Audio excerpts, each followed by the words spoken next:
I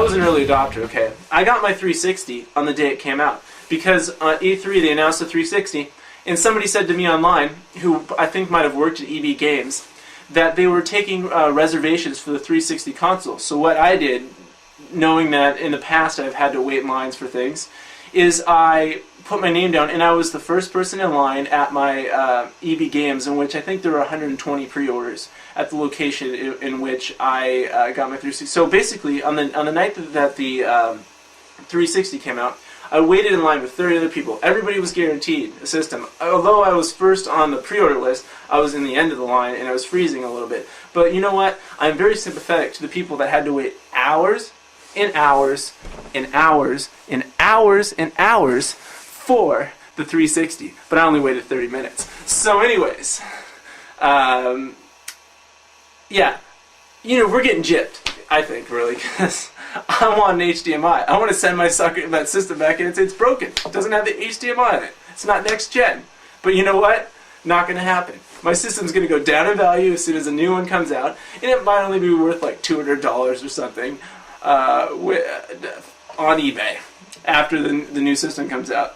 So, kind of sucks, but, you know, that's what happens when you get the next-gen system before everyone else. But you know what? I have one of those, oh my gosh, first-generation HD TVs, 4x3 Samsung CRTs, 27 inches. I don't know if any of you have had it before, but I was all pumped about getting the HD TV. And on the back, it doesn't even have HDMI. It's only a 4x3 screen.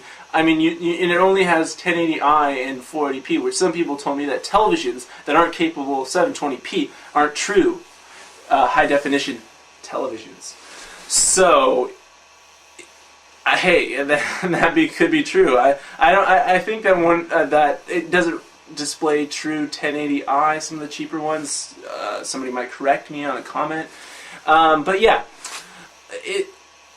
It just sucks, and I think I read somewhere, like maybe an IGN blog or maybe on 1UP or one of those guys was talking about one of the regrets he had was he got a 4x3 HD TV and it wasn't 16:9, and yeah, it sucks because it almost looks sometimes like it's smushing the screen in a little bit, and you know, now I want to get a new TV because it's not 16:9, and oh, so let's talk about gaming websites that I check out.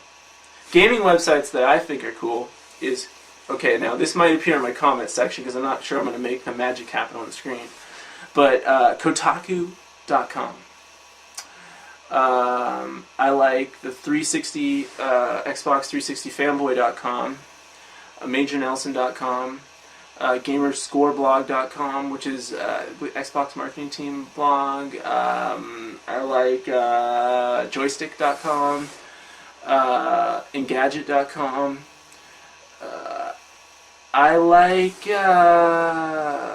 there's some websites that don't have like the direct URL. There's a good website for Wii fans out there. It's like, I think it's called Liquid Ice's Wii Hacks, and it has a lot of things which, once you get bored with the games, which I realize there's not really that many of them that are that high quality, then you can do all these cool things, like such as a Wii internet radio, and there's a Wii portal that has a bunch of other Wii sites. I sometimes use it to do YouTube, and at Christmas time we had a Christmas party, and I showed people on a big 60-inch or so DLP TV YouTube via the Nintendo Wii, and they're like, hey, have you seen this video? Boom, check it out, YouTube, right? Did that, and you know, and some of you guys might be saying, hey, what would be a cool way, because you're watching on YouTube hopefully right now, because that's what I'm uploaded to do my YouTube videos on my television. And I say Nintendo Wii hooked into YouTube looks great, and I recommend it. It's fun. Yeah, so just check that out. Now, as far as the Nintendo Wii, let me talk about the system, right? So, some things you might not know. For one, I can't really figure out how to go directly to music. I think that there's only a photos channel, And I think you can add photos to music, but you can't exactly go into some kind of a musical thing like you can on probably the PS3 and also the 360. So in order to do music, it's kind of tricky, right? You have to kind of go in the background of your games or in like a photo. You can't just go, boom, I want to play music, and then just play it. Now, there probably might be a way through the memory tab of viewing MP3s, but I don't think so. So, yeah, I mean, for the most part, people that don't usually like video games are going to be impressed by basically one game that comes for free with the system called Wii Sports. And Wii Sports is very interesting, especially since you can have 4 players that are the same, which can be celebrity look-alike characters downloaded from the internet, from the Mi Mall application, which I have listed on my site previously, and via a Bluetooth connection hack. And it will allow you to connect the Wiimote to the PC that has a Bluetooth connection built in or externally plugged in, and transfer you get up to 8 Mii characters that you can transfer in.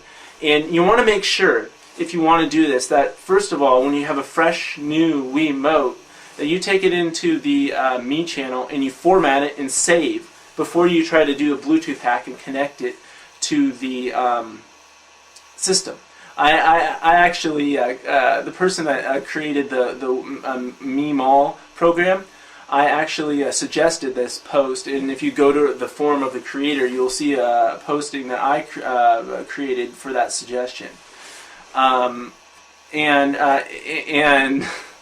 let me tell you, it's a lot of fun. You get like a bunch of little characters on there. You have a party, and then people are like, boom, you know, which Wii character do I want to be, right? So you get to select, and that's the fun part. And you know, or you can control 4 characters or 2, and they can be on either other side. It's kind of weird. As far as the games on Wii Sports, you got baseball, bowling, tennis, boxing, and golf. I'd say that the 2 top games on there are tennis and bowling. And of the 2, I think most people like tennis. Some people are more of the bowlers. I got my butt kicked in the golf. I couldn't really figure out the controls, and that's kind of the thing with the new Wii. You know, to me, it's a GameCube with a new controller that might be a little overclocked, and and that's why I'm also questioning the longevity of the system, wondering if any third-party people are going to create quality games for the Wii, or is it just going to be strictly first-party, high-quality Wii titles? Isn't everybody wondering that question? And that's why I'm almost saying hold off on that system. But it's a lot of fun, and I'd say that 2 things that are cool are the web browser and Wii Sports. The rest of the things I can't really recommend, but if you might like the surgery game, Trauma Center Second Opinion, I believe is the name of it. But I haven't checked it out. And I heard it's like the DS version. Okay. Maybe a little different. But yeah, Nintendo DS. Okay, so I have a Nintendo DS, and I had PSP first. I was kind of pissed at the PSP, okay? I'm going to admit it straight up right now, that it was bulky. The screen would always kind of get a little scratched up, and I couldn't see it very well in sunlight. So basically I traded it in for 2 Nintendo DS original systems. And you know, the new DS Lite was coming out a month later.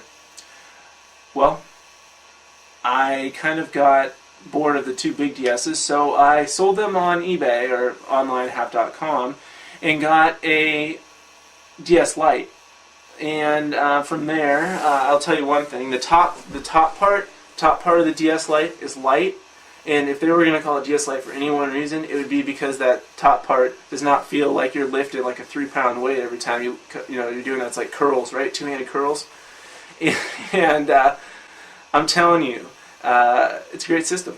I like it. I wish you didn't have to buy a separate cart for the web browser. I'm not even sure they sell that in the U.S. yet, but it's pretty cool. And John is on the porch, Rick is on the phone. investigate his sister to come home. Lunches in her hotel room.